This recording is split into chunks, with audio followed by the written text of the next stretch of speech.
इसलिए जितना सीखना, जितना नॉलेज लेना प्रभु हाँ, से, ये कहे प्रभु जी से लेने प्रभु का। जी रिकॉर्डिंग चल रहा है, the class will start now. Hari बोल। ओके, हरे कृष्णा। स्टार्ट करिए माता जी। हरे Krishna. Welcome to today Cyber Kalash on Srimad Bhagavatam, Canto 4, Creation of the Fourth Order, Chapter 8, Dhruva Maharaja leaves home. Sloka 45 to 50. Krishna.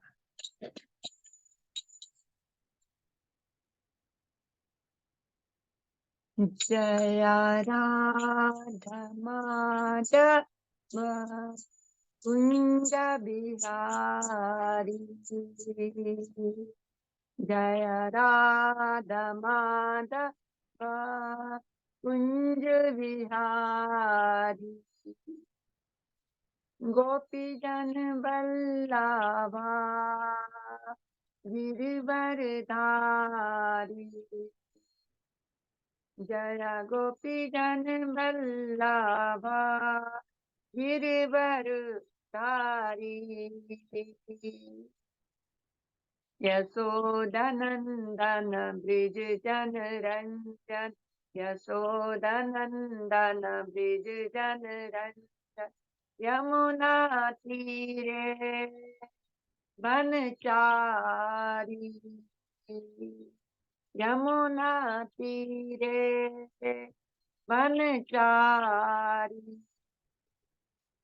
Jaya Radha Madhava Kunj Vihari, Gopi Jan Vallabha Girivardhari. Hare Krishna Krishna Krishna Hare Hare, Hare Ram Ram Ram Hare Hare, Hare Krishna Krishna Krishna Hare Hare, Hare Ram Ram Ram Hare Hare, Hare Krishna Krishna Krishna Hare Hare, Hare Ram Ram Ram Hare Hare, Hare Krishna Krishna Krishna Hare Hare, Hare Ram Ram Ram Hare Hare, Hare Krishna Krishna Krishna Hare Hare, Hare Ram Ram Ram Hare Hare. Jai Prabhupada, Jai Prabhupada, Jai Prabhupada, Jai Srila Prabhupada, Jai Gurudev, Jai Gurudev, Jai Gurudev, Jai Srila Gurudev. Om Namo Bhagavate Vasudevaya. Om Namo Bhagavate Vasudevaya. Om Namo Bhagavate Vasudevaya. Narayanam Namaskritya Naram Chaiva Narottamam Devim Saraswatim Vyasam Tato Jayam Mudiriyet. नष्टप्रायेषु भद्रेषु नित्यं भागवत सेवया भगवती उत्तम श्लोके भक्तिर्भवति नैष्ठिके.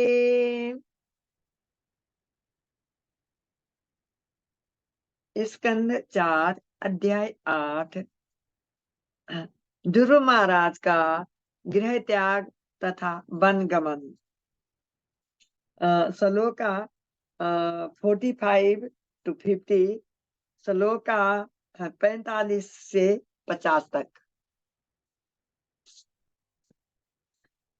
प्रसादा भी मुखम Shashwat person बदने क्षणम सुनाशम सु ध्रुवं चारु कपोलं सुरसुन्दरम् परसादाभिमुखं शश्वत् प्रसन्न वदने क्षणं सुनासं सुसु सु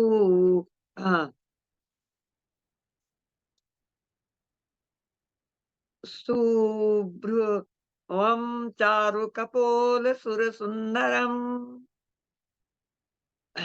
प्रसादाभिमुखं सस्वत्प्रसन्न वदने क्षणं सुनासं शुभ्रुवं चारु कपोल सुरसुन्दरं प्रसाद अभिमुखम सदैव अहेतु की कृपा करने हेतु तत्परः शश्वत सदैव प्रसन्न हर्षित वदन मुख एक क्षणम दृष्टि सुनासनम सुंदर नाक सुभुरवम सुसज्जित भौएं चारु सुंदरम कपोलम कपोल सुर देवता सुंदरम देखने में सुंदर। यहाँ पर श्री भगवान के रूप का वर्णन किया गया है। श्री भगवान का मुख सदैव अत्यंत सुंदर और प्रसन्न मुद्रा में रहता है। उन्हें देखने वाले भक्तों को वे कभी अप्रसन्न नहीं दिखते और वे सदैव उन्हें वरदान देने हेतु उद्यत रहते हैं। उनके नेत्र सुसज्जित भौएं उन्नत नासिका तथा चौड़ा मस्तक ये सभी अत्यंत सुंदर हैं। वे सारे देवताओं से अधिक सुंदर हैं। तात्पर्य इस श्लोक में श्री भगवान के रूप पर ध्यान करने की स्पष्ट विधि का वर्णन है। निर्गुण ध्यान आधुनिक युग की नकली खोज है। किसी भी वैदिक ग्रंथ में निर्गुण ध्यान की संस्तुति नहीं की गई है। श्री भगवत गीता में जहां ध्यान की संस्तुति की गई है, मतपरहा शब्द का उपयोग हुआ है, जिसका अर्थ है मुझसे संबंधित। विष्णु के सारे रूप भगवान श्री कृष्ण से संबंधित है, क्योंकि श्री कृष्ण ही आदि विष्णु रूप हैं। कभी कभी कुछ लोग निर्गुण ब्रह्म का ध्यान करने का प्रयास करते हैं, जिसका उल्लेख श्रीमद् भगवत गीता में अव्यक्त अर्थात अप्रकट या निर्गुण कहकर किया गया है। किंतु श्री भगवान ने स्वयं यह बतलाया है कि जो उनके निर्गुण रूप के प्रति आसक्त हैं, उन्हें अत्यंत कठिनाई का सामना करना पड़ता है, क्योंकि कोई भी व्यक्ति निर्गुण रूप पर ध्यान केंद्रित नहीं कर सकता। मनुष्य को चाहिए कि श्री भगवान के उस रूप पर ध्यान केंद्रित करे जिसका वर्णन यहाँ ध्रुव महाराज के ध्यान के प्रसंग में हुआ है, जैसा कि आगे चलकर स्पष्ट हो जाएगा। ध्रुव महाराज ने इस प्रकार के ध्यान में प्रवीणता प्राप्त की और उनका योग सफल हुआ। श्लोका 46 श्लोका 46 तरुणं रमणीय अंगम अरुणो अरुणोष्ठे क्षणाधरम पर्णता शरयणं निर्मणं शरण्यं करुणावर्णं तरुणं रमणीय अंग अरुणोष्ठे क्षणाधरं पर्णता श्रयाणं निर्मणं शरण्यं करुणार्वरं तरुणं रमणीय अंगम अरुणोष्ठे क्षणाधरं पर्णता शरण्यं निर्मणं शरणयं करुणा वरम शब्दार्थ तरुणम जवान रमणीय आकर्षक अंगम शरीर के सभी अंग अरुण ओष्ठ उदीयमान सूर्य की तरह लाल रंग सूर्य की तरह लाल लाल ओठ ईक्षण अधरम उसी प्रकार की आंखें परिणता शरणागत आश्रयणम शरणागतों की शरण आश्रया निर्मणम दिव्य रूप से मनोहर शरणम जिसकी शरण में जाने योग्य हो करुणा मानी मानो दया से पूर्ण अवर्णम समुद्र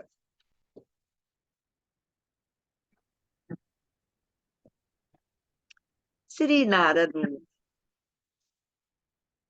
श्री नारद मुनि ने आगे कहा श्री भगवान का रूप सदैव युवा अवस्था में रहता है। उनके शरीर का अंग प्रत्यंग सुगठित एवं दोष रहित है। उनके नेत्र तथा ओंठ उदीयमान सूर्य की भांति गुलाबी हैं। वे शरणागतों को सदैव शरण देने वाले हैं और जिसे उनके दर्शन का अवतार मिलता है वह सभी प्रकार से संतुष्ट हो जाता है। दया के सिंधु होने के कारण श्री भगवान शरणागतों के स्वामी होने के योग्य हैं। तात्पर्य हर एक को अपने से बड़े के प्रति समर्पण करना पड़ता है। हम जीवों की यही प्रकृति है। इस समय हम किसी के प्रति समर्पण करने का प्रयास करते रहते हैं, चाहे वह समाज हो या राष्ट्र परिवार राज सत्ता या सरकार। समर्पण की प्रणाली पूर्व से विद्यमान है किंतु यह कभी भी पूर्ण नहीं है, क्योंकि जिस व्यक्ति या संस्था को हम समर्पण करते हैं वह अपूर्ण है और अनेक चरम प्रयोजनों के कारण हमारा समर्पण भी अधूरा है। फलतः यह भौतिक जगत में न तो कोई किसी के समर्पण के स्वीकार करने का सुपात्र है और न कोई तब तक पूर्ण रूप से समर्पित होता है जब तक वह ऐसा करने हेतु बाध्य न हो जाए। किंतु यहाँ समर्पण विधि ऐच्छिक है और श्री भगवान इस समर्पण को स्वीकार करने के सर्वथा योग्य हैं। जीव का यह समर्पण उस समय स्वतः हो जाता है जब मनुष्य श्री भगवान के तरुण रूप को देखता है। श्री नारद मुनि ने जो विवरण दिया है वह काल्पनिक नहीं है। श्री भगवान के रूप को परंपरा से समझा जा सकता है। मायावादी दार्शनिकों का कथन है कि उन्हें उस श्री भगवान के रूप की कल्पना करनी पड़ती है, किंतु यहाँ श्री नारद मुनि ऐसा नहीं कर रहे हैं, अपितु वे श्री भगवान का वर्णन प्रमाणिक स्रोतों से करते हैं। वे स्वयं अधिकारी हैं। वे वैकुंठ लोक हैं, वैकुंठ लोक जा सकते हैं और श्री भगवान का साक्षात दर्शन कर सकते हैं। अतः उनका श्री भगवान के अंगों का शारीरिक वर्णन काल्पनिक नहीं है, किंतु कभी कभी हम अपने विद्यार्थियों को श्री भगवान ने शारीरिक स्वरूप के विषय में शिक्षा देते हैं और वे उसका चित्र बताते हैं। उनके चित्र काल्पनिक नहीं होते। यह विवरण गुरु शिष्य परंपरा से प्राप्त होता है, जैसा कि श्री नारद मुनि से प्राप्त होता है, जिन्होंने श्री भगवान तथा उनके शारीरिक स्वरूप का दर्शन किया है और उसका वर्णन कर रहे हैं। अतः ऐसे विवरणों को यदि वे चित्रित हो तो स्वीकार कर लेना चाहिए। ये काल्पनिक चित्र नहीं है।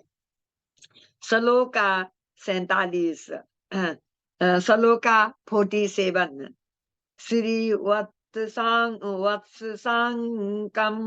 घनश्यामम पुरुषम वनमालिनम शंख चक्र गदा पद्म व्यक्त चतुर्भुजम श्रीवत्स सांगम घनश्याम पुरुषम वनमालिनम शंख चक्र गदा पद्म व्यक्त चतुर्भुजम श्रीवत्स सांगम घनश्यामं पुरुषम वनमालिनम शंख चक्र गदा पद्मैर्विभक्त्या चतुर्भुजम। श्री वत्स अंगम शब्दार्थ। श्री वत्स अंगम श्री भगवान के वक्ष स्थल पर श्री वत्स का चिन्ह, घन श्यामम गहरा नीला, पुरुषम परम पुरुष, वनमालिनम फूलों की माला से युक्त, शंख शंख, चक्र चक्र, गदा गदा, पद्मय कमल पुष्प से अभिव्यक्त प्रकट, चतुर्भुजम चार हाथों वालों को। श्री भगवान को श्री वत्स चिन्ह अथवा ऐश्वर्य की देवी का आसन धारण किए हुए बताया गया है। उनके शरीर का रंग गहरा नीला घनश्याम है। श्री भगवान पुरुष हैं, वे फूलों की माला पहनते हैं और वे चतुर्भुज रूप में नीचे वाले बाएं हाथ से आरंभ करते हुए शंख चक्र गदा तथा कमल पुष्प धारण किए हुए नित्य प्रकट होते हैं। तात्पर्य, इस श्लोक में पुरुषम शब्द अत्यंत महत्वपूर्ण है। ईश्वर कभी भी स्त्री नहीं होते, वे सदैव पुरुष हैं। अतः जो निर्गुणवादी श्री भगवान की कल्पना स्त्री रूप में करते हैं, वे भ्रम में है। आवश्यकता पड़ने पर श्री भगवान स्त्री रूप में प्रकट होते हैं, किंतु उनका शाश्वत रूप पुरुष का है, क्योंकि मूल रूप से वे नर हैं। श्री भगवान का स्त्री रूप लक्ष्मी, राधा रानी, सीता इत्यादि रूप में है। ये सभी देवियां श्री भगवान की दासियां हैं। वे कभी सर्वोपरि नहीं है, जैसा कि निर्गुणवादी भ्रांतिवश कल्पना करते हैं। भगवान श्री कृष्ण अपने नारायण रूप में सदैव चतुर्भुज रहते हैं। कुरुक्षेत्र के युद्ध स्थल में जब अर्जुन ने उनका विराट रूप देखना चाहा, तो उन्होंने अपने चतुर्भुज नारायण रूप का दर्शन कराया। कुछ भक्त इस मत के हैं कि भगवान श्री कृष्ण नारायण के अवतार हैं, किंतु भागवत विचारधारा का कथन है कि नारायण श्री कृष्ण का प्राकाट्य है।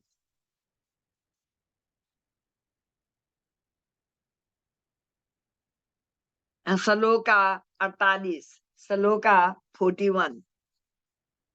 किरीटिनं कुंडलिनं केयूरवल यान्ति यान्वितं कौस्तुभा भरणग्रीवं पीत कौसेय वाससं।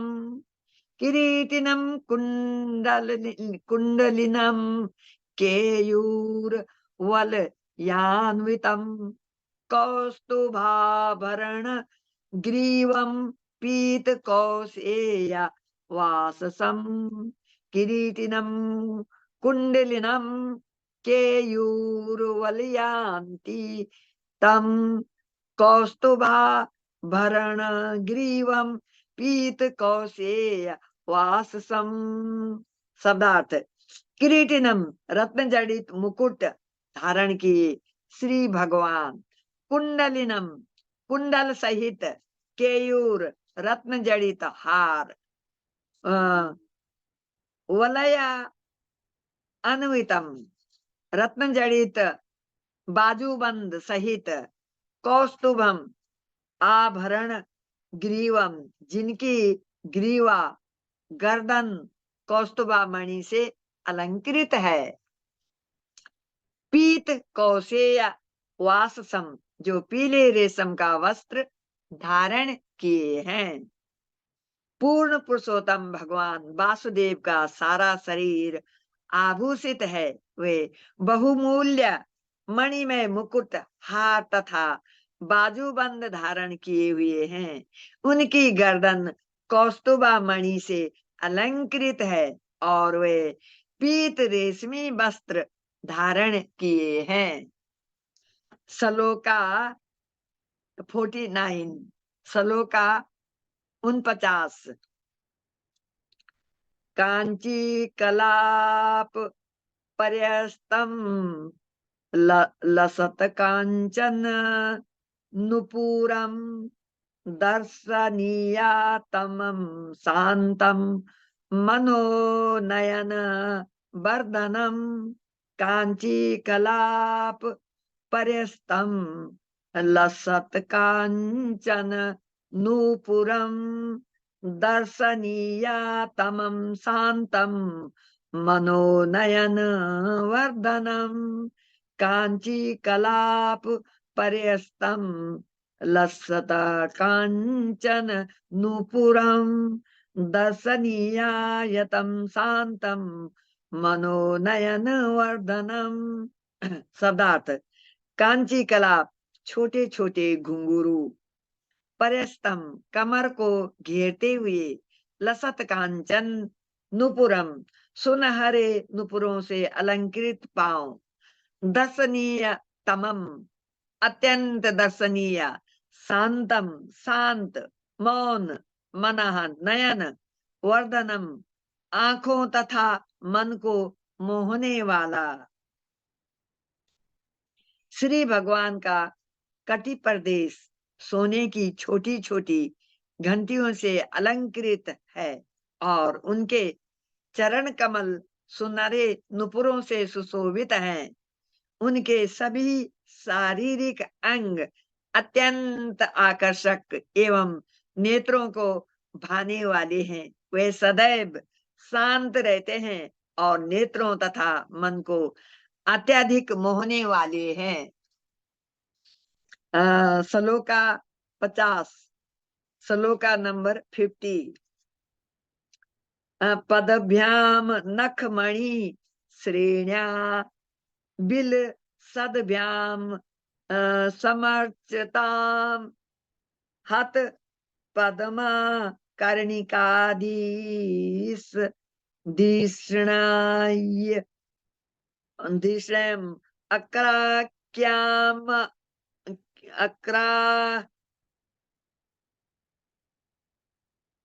आक्रम्यात आक्रम्यातम अन्यावस्थितम पदभ्याम नखमणि श्रेण्या बिलसदभ्याम समर्चताम हत पद कर्णिकाधीषण यमा कर्म्यात्म न्यावस्थितम पद्मभ्याम नखमणि श्रेण्या बिलसदभ्याम समर्चताम हत पद्मा कर्णिकाधीषण यमा कर्म्यात्मन्यावस्थितम। सदा पद्मभ्याम अपने चरण कमलों से, नखमणि श्रेण्या पांव के अंगूठे के मणि सदृश नाखूनों की ज्योति से, बिल सदभ्याम चमकते चरण कमल, समर्चताम उनकी पूजा में तत्पर पुरुष, हृत पद्म कर्णिका हृदय रूपी कमल पुष्प का मध्य भाग धिषण्यम स्थित आक्रम्य पकड़कर कब्जा करके, आत्मनि हृदय में अवस्थित स्थित। वास्तविक योगी श्री भगवान के उस दिव्य रूप का ध्यान करते हैं जिसमें वे उनके हृदय रूपी कमल कोष्ठ के बीच खड़े रहते हैं और उनके चरण कमलों के मणितुल्य नाखून चमकते रहते हैं।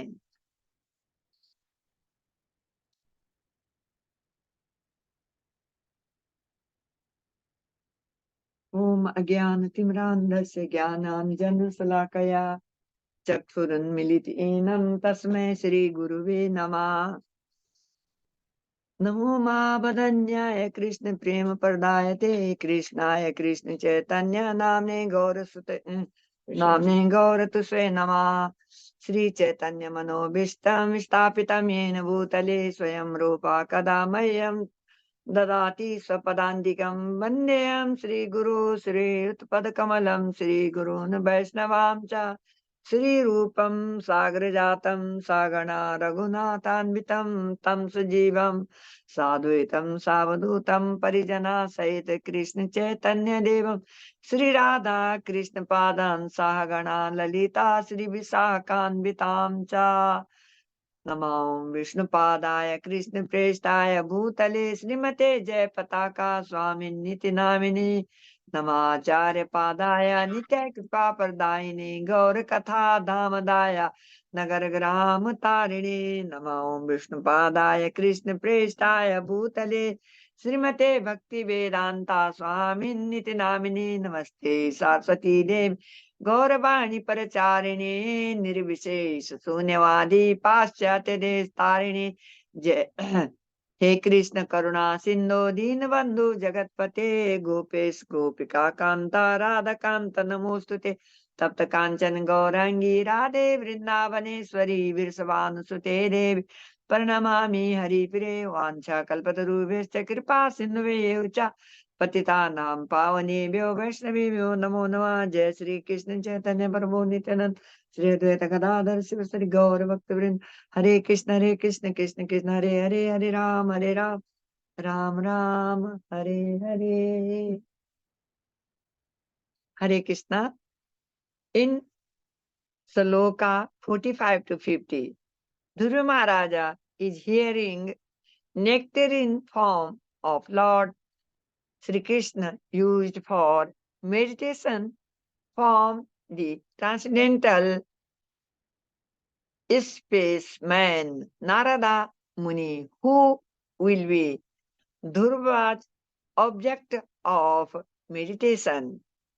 Even in Srimad Bhagavatam, 3rd canto, chapter 28, Lord Kapila explained to his mother Devahuti the form of the Lord Vishnu, which is used in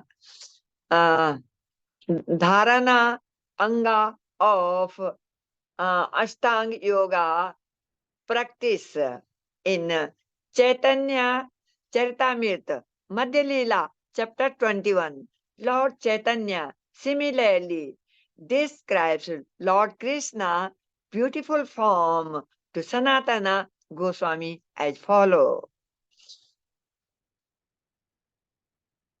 Krishnanga Madhurya Sindhu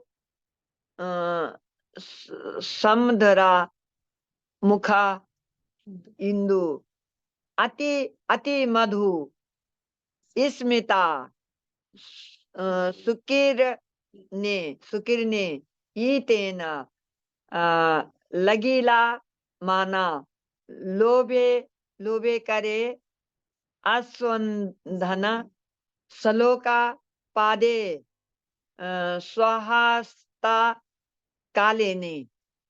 The transcendental form of Lord Sri Krishna is compared to an ocean, particularly extraordinary vision is the moon above that ocean, Sri Krishna's face, and in even more extraordinary vision as his smile, which is sweeter than sweet and is like singing beams of moonlight.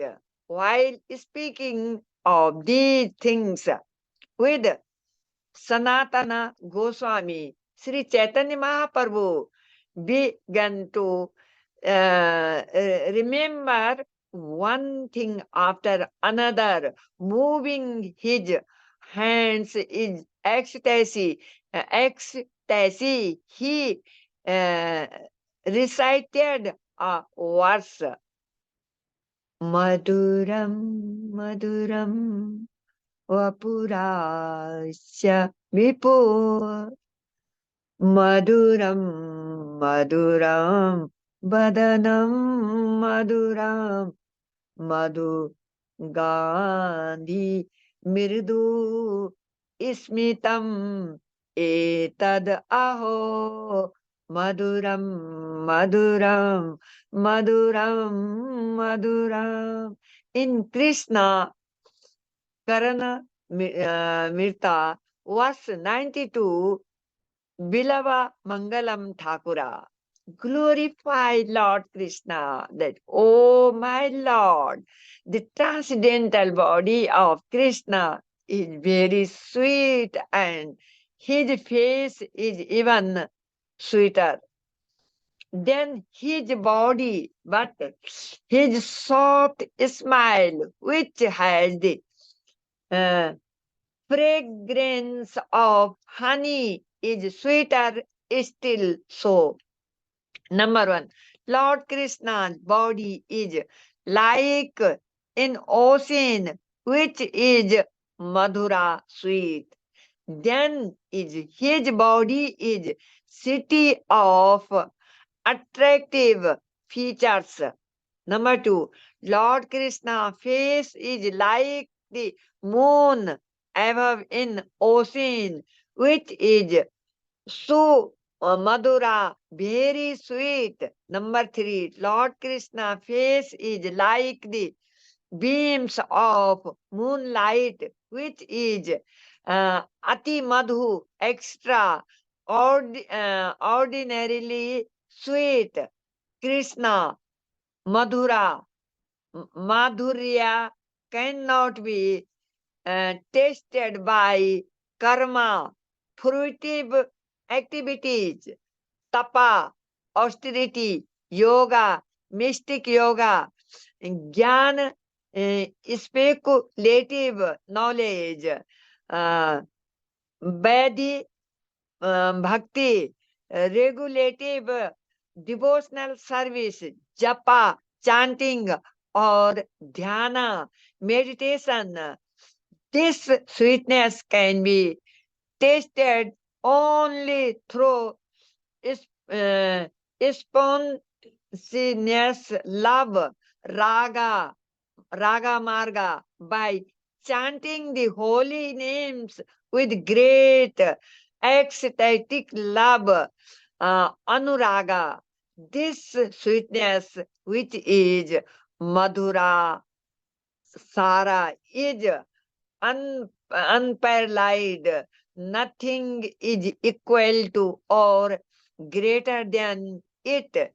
Even the Lordship Narayana and other incarnation of Lord Krishna do not possess such sweetness. Even Goddess Lakshmi gave up everything to enjoy Lord Krishna being. Captivated by it, they took a great vow and underwent austerities. Now, therefore, always chant Hare Krishna Maha Mantra and be happy always. And follow this instruction of ISKCON founder Acharya A.C. Bhaktivedanta Srila Prabhupada Maharaj Ji. Hare Krishna. आज माता जी ने इतने श्लोक लिए हैं